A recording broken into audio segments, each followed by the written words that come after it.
Shalom saudara, kita ketemu lagi ya. Ya saudara, saya ingin ajak kita merenungkan satu kisah, satu peristiwa dalam peristiwa Natal dari Matius pasal 2 ayat 13 sampai 15 saudara. 2 ayat aja. Oke, sudah dapat?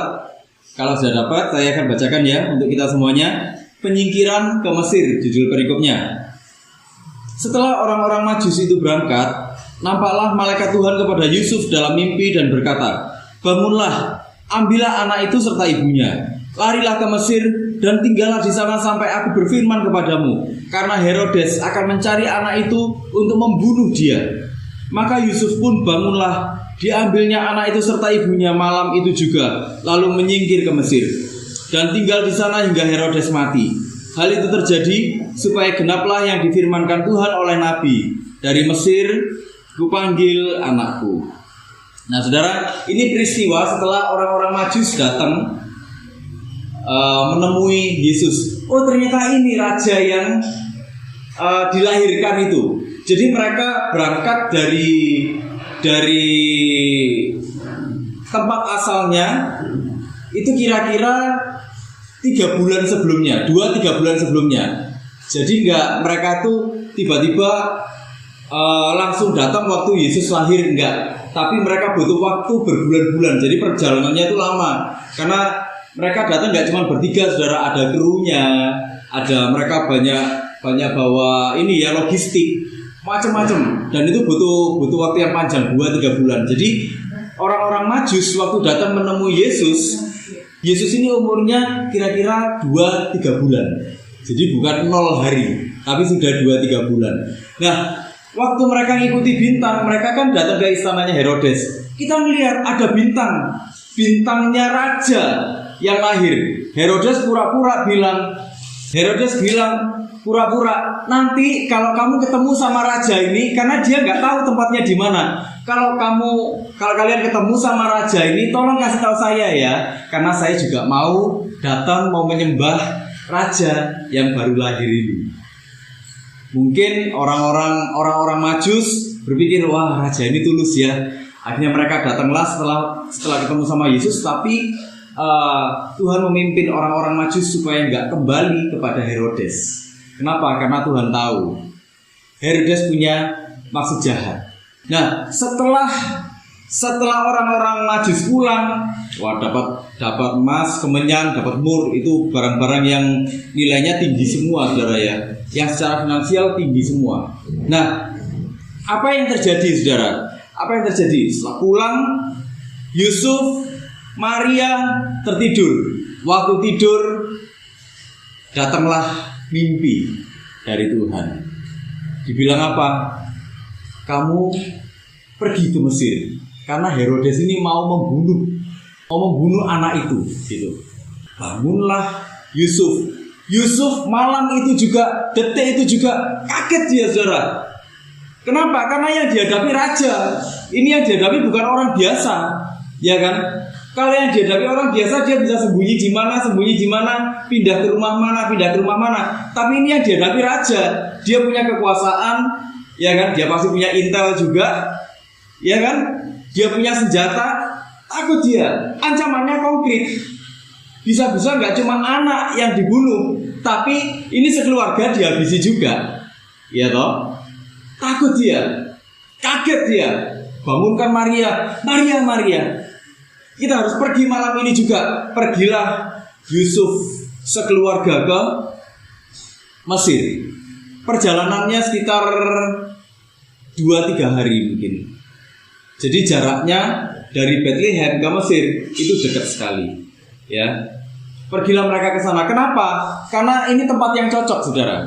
Banyak pelarian dari tanah Yudea ini, dari tanah Israel, itu yang lari ke Mesir.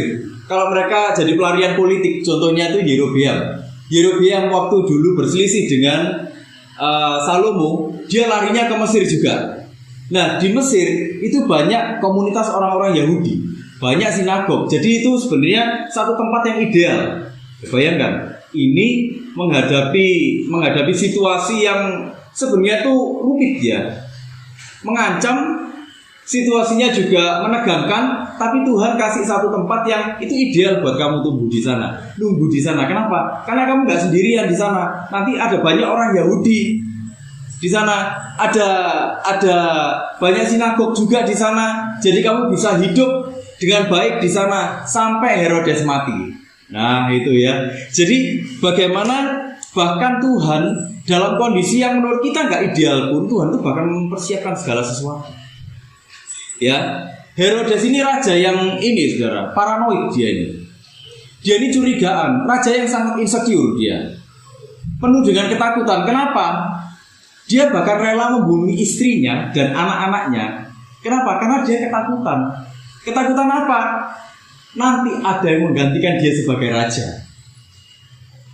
Ini katanya kan, nggak ada orang tua tuh tega menyakiti anak-anaknya. Dia tega, saudara. Anak-anaknya dibunuh, istrinya dibunuh. Kenapa? Karena ketakutan. Dia raja yang paranoid, dia raja yang kejam. Bukan cuma kejam, tapi dia juga raja yang brutal, gitu loh. Jadi dia begitu dengar ada raja yang lahir, dia pasti merasa terancam, benar nggak? Dia pasti merasa terancam. Nah, itulah saudara. Saya ingin ajak kita merenung gini. Ini peristiwanya kan sebenarnya agung ya. Peristiwanya agung. Sang juru selamat lahir. Ya, sang raja di atas segala raja itu lahir di tengah-tengah keluarga ini. Tuhan pakai satu keluarga. Itulah kenapa saya selalu percaya bahwa keluarga itu punya fungsi yang sangat fundamental. Keluarga itu punya fungsi yang sangat mendasar. Kita pernah bahas di karya penciptaan ya. Bagaimana tugas keluarga itu bukan cuma sekedar melahirkan dan membesarkan anak. Ya, menurut sudut pandangnya Tuhan, keluarga itu melahirkan masyarakat. Kenapa? Karena keluarga itu adalah bentuk masyarakat yang paling kecil. Jadi sebenarnya Tuhan itu sudah mempercayakan satu masyarakat kepada keluarga. Makanya dalam berkeluarga kita nggak boleh main-main. Kita kalau berkeluarga ya serius betulan gitu loh. Melibatkan Tuhan di dalamnya. Kenapa? Supaya outputnya itu adalah orang-orang yang benar-benar takut akan Tuhan. Orang-orang yang takut akan Tuhan akan mewarnai dunianya. Gitu ya. Nah, sekarang saya kembali. Yusuf dan Maria itu menerima anugerah yang luar biasa. Bayangkan, Tuhan raja di atas segala raja lahir lewat keluarganya. Jadi Yusuf dan Maria itu melihat kehadiran Tuhan langsung dengan mata kepalanya sendiri. Digendong-gendong lagi, ditemui tiap hari. Ya kan? Tapi bayangkan, mereka menerima anugerah yang luar biasa, tapi mereka juga menerima tekanan yang luar biasa. Yusuf sebenarnya, kalau kita fokus ke Yusuf ini sejak dari awal, saudara. Kalau kita baca di Matius 1, dia sebenarnya sejak dari awal itu sudah menerima tekanan, saudara. Dia sudah menerima tekanan. Bagaimana waktu malaikat Tuhan itu ngomong sama dia menikah dengan Maria. Kenapa? Karena anak yang dikandung oleh Maria itu adalah anak yang dikandung dari Roh Kudus. Bayangkan, kalau saudara yang ada di posisi Yusuf, saudara akan berpikir seperti apa? Loh, ini anaknya gak jelas gitu loh, ini bukan anakku. Bener gak? Aku harus menikah dengan dia. Itu terus bagaimana? Dia sudah punya tekanan tersendiri, saudara. Tapi kita bisa melihat bahwa Yusuf, kalau kita baca di Matius 1 ayat 19 ya saudara ya, dia punya hati yang seperti ini. Matius 1 ayat 19. Karena Yusuf suaminya seorang yang tulus hati dan tidak mau mencemarkan nama istrinya di muka umum, ia bermaksud menceraikannya dengan diam-diam. Tetapi ketika ia mempertimbangkan maksud itu, malaikat Tuhan nampak kepadanya dalam mimpi dan berkata, Yusuf anak Daud, janganlah engkau takut mengambil Maria sebagai istrimu, sebab anak yang di dalam kandungannya adalah dari Roh Kudus. Ia akan melahirkan anak laki-laki dan engkau akan menamakan dia Yesus, karena dialah yang akan menyelamatkan umatnya dari dosa mereka. Apa yang terjadi? Dalam kebimbangannya, begitu Tuhan ngomong sama dia, memberi pernyataan sama dia taat. Tapi dia masih bingung. Masalahnya ini bukan anakku, gitu loh. Iya kan? Kalau saudara ada di posisinya Yusuf, mungkin ada penolakan, ya, bener gak? Bukan anakku, ya apa, gitu loh. Iya toh? Itu normal, saudara. Yusuf ini tulus sekali hatinya. Makanya Tuhan tahu mempercayakan jadi Tuhan berinkarnasi lewat keluarga ini karena Tuhan tahu betul hatinya seperti apa. Yusuf ini orang yang menjunjung adat, hati nuraninya juga baik, meskipun dia punya keraguan gitu ya. Nah, saudara, dia menerima anugerah, tapi anugerahnya ini penuh tekanan. Saudara, kalau waktu saudara menerima anugerah, kalau saudara berdoa untuk anugerah Tuhan misalnya, Tuhan kasih aku kebaikan, Tuhan tolong aku, saudara berharap nggak ada tekanan? Enggak ya? Enggak ada ya? Maunya kita beres semua ya?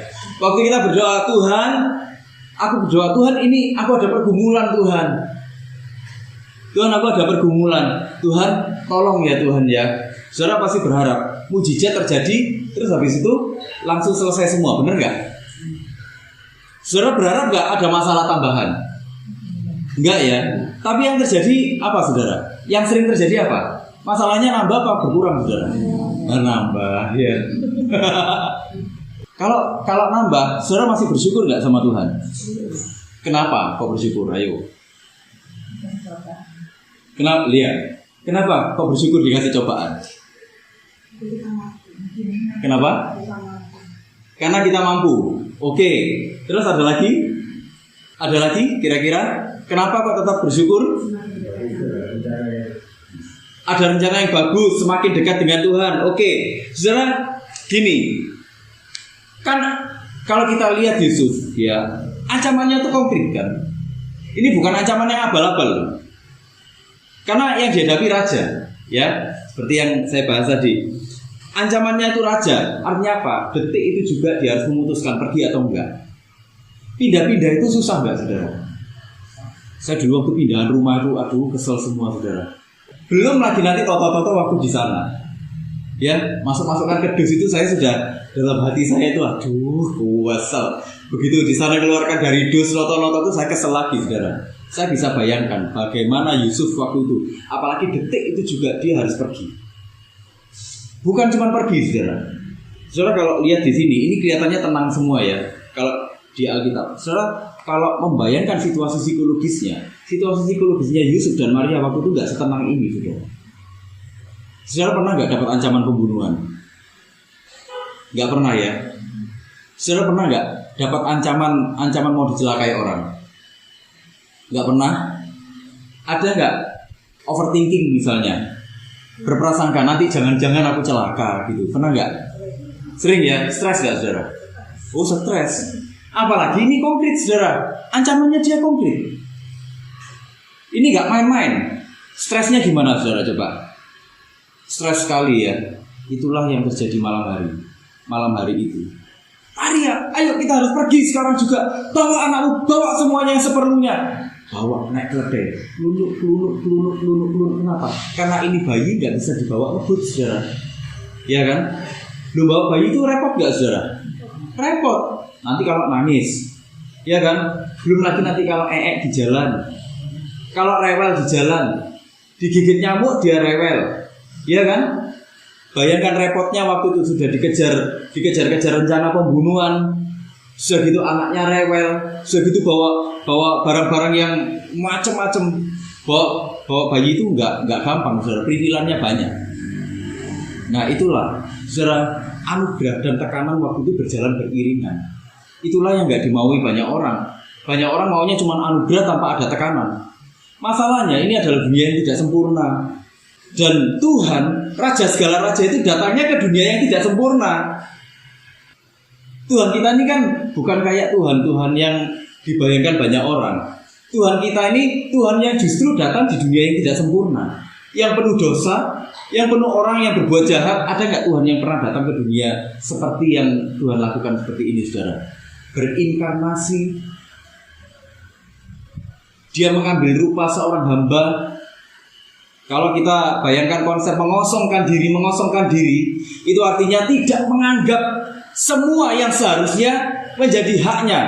Waktu dibilang melainkan telah mengosongkan dirinya, artinya Tuhan tuh sebenarnya berhak nggak hidup dia ada dalam keutuhan, ada dalam kelengkapan, dia hidup enak, sebenarnya berhak nggak saudara?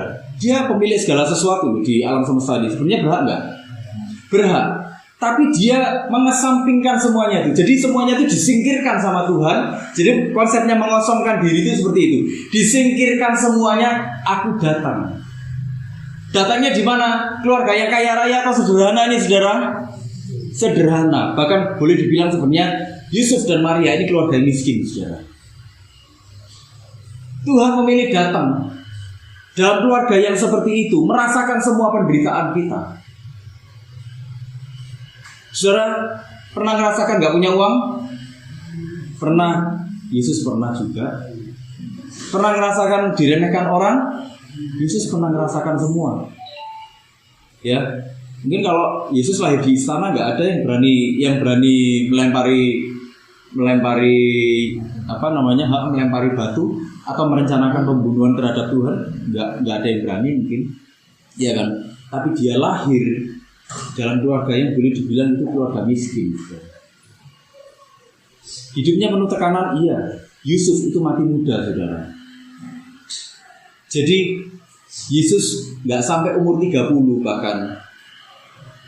Jadi Yesus masih sangat muda. Yesus sudah mati. Dan Yesus membantu Maria mencari nafkah. Dan Yesus merasakan itu. Membantu Maria menafkahi keluarganya, adik-adiknya. Dan Yesus lahir dalam keluarga seperti itu. Ya, nah kebanyakan orang nggak mau ada dalam tekanan. Yang dia mau cuman anugerah aja. Sebenarnya gini saudara, apa yang terjadi? Ya, saya ingin katakan gini, anugerah Tuhan itu tidak meniadakan ketidaksempurnaannya dunia. Kalau kita hari ini mengalami anugerah Tuhan, kalau kita sudah mengalami kasih Tuhan, sebenarnya itu tidak meniadakan apa yang tidak sempurna di dunia. Tidak meniadakan bahwa kita akan menghadapi masalah-masalah. Enggak meniadakan yang seperti itu. Kalau kita ada di dalam Tuhan, enggak berarti hidup kita akan beres-beres saja. Enggak. Ayo saudara lihat enggak, orang-orang yang sampai usia tua meninggalnya karena kanker. Kanker sakit enggak saudara? Sakit ya. Ada orang-orang yang meninggal karena dioperasi habis-habisan badannya. Sakit enggak? Sakit. Sebenarnya gini, anugerah Tuhan itu tidak meniadakan ketidaksempurnaan. Justru anugerah Tuhan itu semakin meneguhkan bahwa ada ketidaksempurnaan di dunia ini. Anugerah Tuhan itu justru semakin menunjukkan, ini loh, kamu hidup di dunia yang tidak sempurna. Dan karena kamu hidup di dunia yang tidak sempurna, kamu membutuhkan aku. Nah, itu loh maksudnya Tuhan, saudara. Itulah kenapa kita nggak bisa meninggikan diri kita. Kita nggak bisa sombong-sombongan. Aku. Manusia itu, saudara, kebanggaan terbesarnya apa, saudara? Aku kan. Benar ya? Merasa aku bisa. Nanti dia sudah mencapai sesuatu, sudah sedikit mencapai sesuatu, naik level dalam hidupnya. Apa yang terjadi? Akunya yang keluar kan? Benar nggak? Dia merasa mampu melakukan segala sesuatunya sendiri. Itulah manusia. Sama seperti Adam dan Hawa kan. Begitu mereka merasa nyaman, terus datanglah si ular, diprovokasi. Mereka merasa mereka sebenarnya mampu. Dan seharusnya mereka juga menjadi sama seperti Tuhan. Manusia juga seperti itu. Manusia selalu merasa dirinya mampu. Gitu. Ya, nah saudara, itulah kenapa sebenarnya anugerah Tuhan itu menunjukkan kepada kita bahwa kita ini butuh Tuhan. Kita nggak bisa hidup sendiri tanpa Tuhan. Saudara, lahir dalam keluarga yang sangat sederhana itu menunjukkan bahwa Raja segala raja itu benar-benar turut merasakan penderitaan kita, saudara, ketidaksempurnaannya dunia. Tapi dia nggak pernah mengeluh. Kita pernah melihat Yesus mengeluh di sepanjang Injil? Nggak ada ya, saudara ya. Semuanya dijalani dengan apa? Dengan ikhlas, ya. Nah saudara gini, reaksi manusia terhadap anugerah itu harusnya apa? Reaksi ketaatan, sama seperti Yusuf.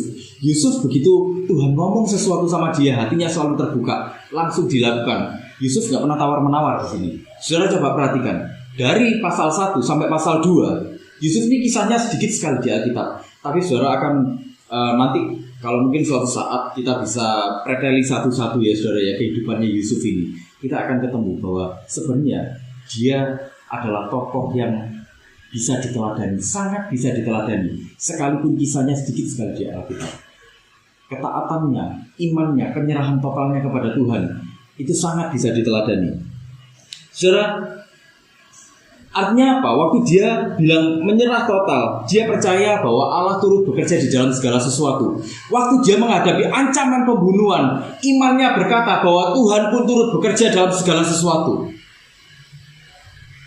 Saudara, apa bayangan saudara waktu saudara mendengar Tuhan turut bekerja dalam segala sesuatu untuk mendatangkan kebaikan? Apa yang saudara bayangkan? Kenapa? Gak ada rencana Tuhan yang gak baik. Apalagi yang saudara bayangkan? Penyertaan Tuhan. Ada lagi yang membayangkan gini, Tuhan pasti membuat mujizat. Ya toh? Nah, saudara, sepintas saya akan bahas, tapi nanti mungkin suatu saat kita bisa bahas bener-bener satu persatu ya. Roma 8 ayat 28 bilang gini, saudara. Roma 8 ayat 28. Ini ayat yang sangat terkenal sekali. Roma 8 ayat 28. Kita tahu sekarang bahwa Allah turut bekerja dalam segala sesuatu untuk mendatangkan kebaikan bagi mereka yang mengasihi Dia, yaitu bagi mereka yang terpanggil sesuai dengan rencana Allah. Saudara, turut bekerja, Allah turut bekerja. Turut bekerja ini sinergio. Sinergio itu sinergi. Sinergi itu berarti membuat semuanya itu bekerja bersama-sama. Artinya gini, waktu Allah turut bekerja dalam segala sesuatu, Allah mengerjasamakan semuanya. Allah membuat semua kejadian yang ada di dunia ini bekerja sama, bekerja bersama-sama, kompak, gak ada yang miss sama sekali. Itu artinya turut bekerja. Jadi waktu Yusuf percaya bahwa Allah turut bekerja dalam tekanan ini pun, dalam situasi yang mengancam ini pun, sebenarnya Tuhan sedang mengerjakan sesuatu di dalam hidupnya. Ada sesuatu yang Tuhan sedang kerjakan, dan semuanya ini termasuk babak rencana pembunuhan ini pun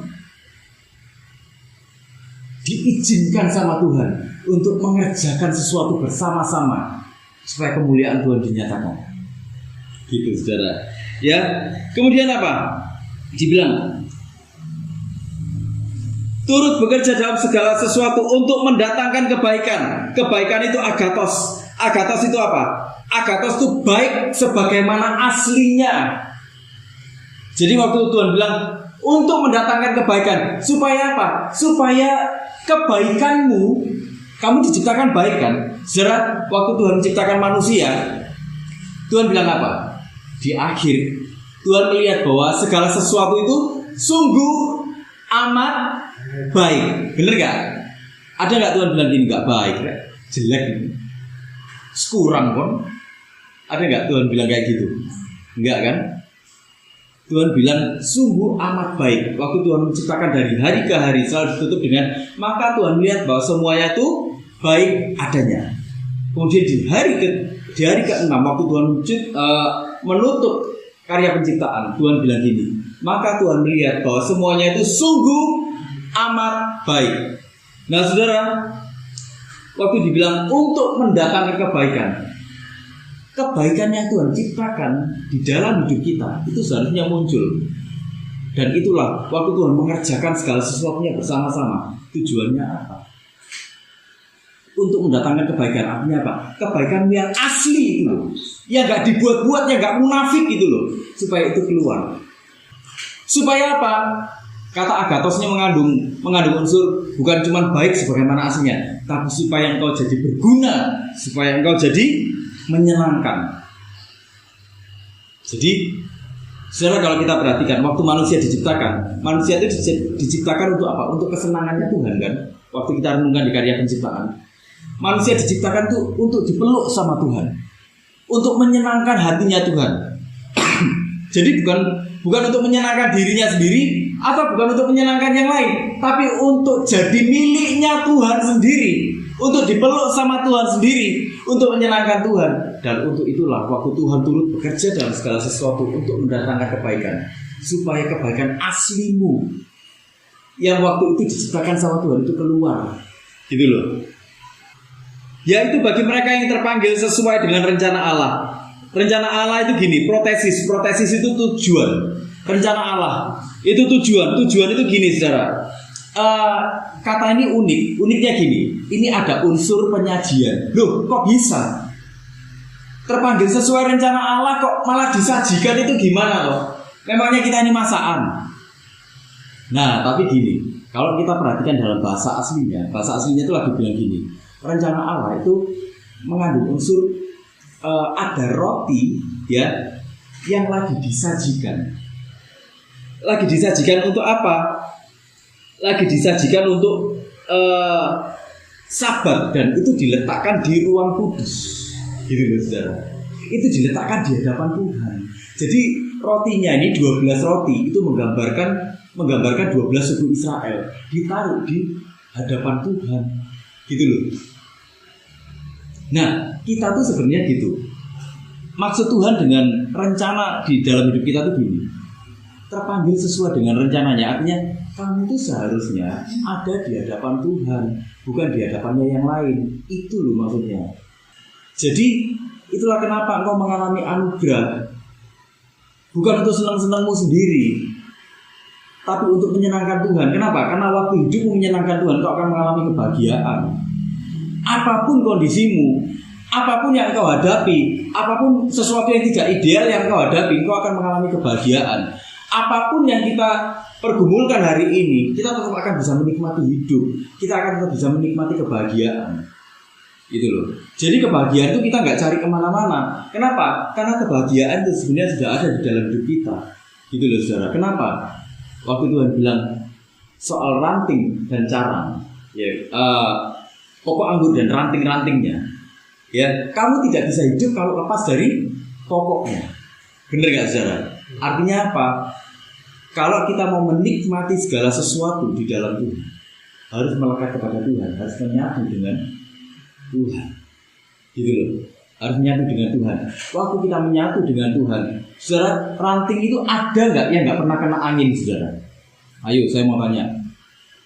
Saudara, di depan rumahnya ada pohon semua ya. Nah, saudara, coba lihat pohon-pohon, ada nggak yang nggak pernah kena angin gitu, saudara? Nggak pernah kena hujan, nggak pernah kena panas gitu, ada nggak?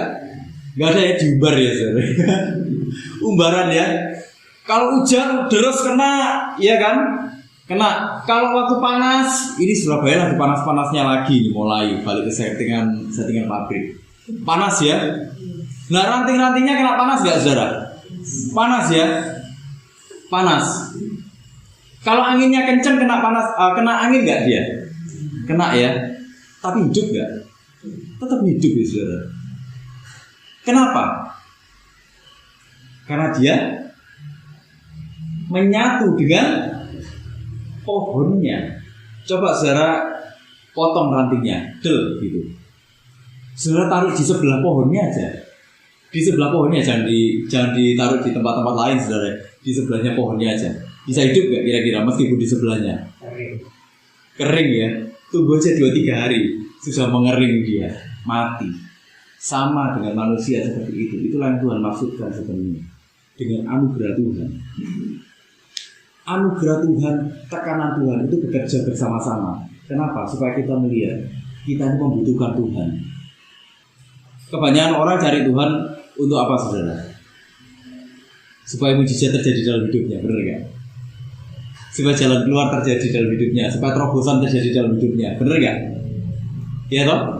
Terus ada lagi, orang cari Tuhan supaya apa, saudara? Supaya masuk surga. Orang cari Tuhan karena cari apa, saudara? Cari surga kan, bener gak? Saudara gini tuh, saya ingin jelaskan bahwa kalau orang Kristen itu surga nggak usah dicari-cari, saudara. Kenapa? Karena alamat surganya sudah jelas, gitu loh. Tuhan bilang apa? Akulah jalan dan kebenaran dan hidup, dan tidak ada seorang pun yang dapat datang kepada Bapa kalau tidak melalui aku. Ya. Terus Tuhan bilang apa lagi? Di rumah Bapakku banyak tempat tinggal. Nah, Tuhan datang ke sana untuk apa? Nah, ya kan? Artinya apa? Surganya jelas gak, saudara? Perlu dicari-cari lagi gak? Enggak kan? Waktu kita ada dalam anugerah Tuhan, sebenarnya apa yang perlu kita lakukan? Hidup taat aja sama Tuhan. Kenapa? Karena surganya sudah ketemu. Kita nggak nyari-nyari surga lagi, gitu loh saudara.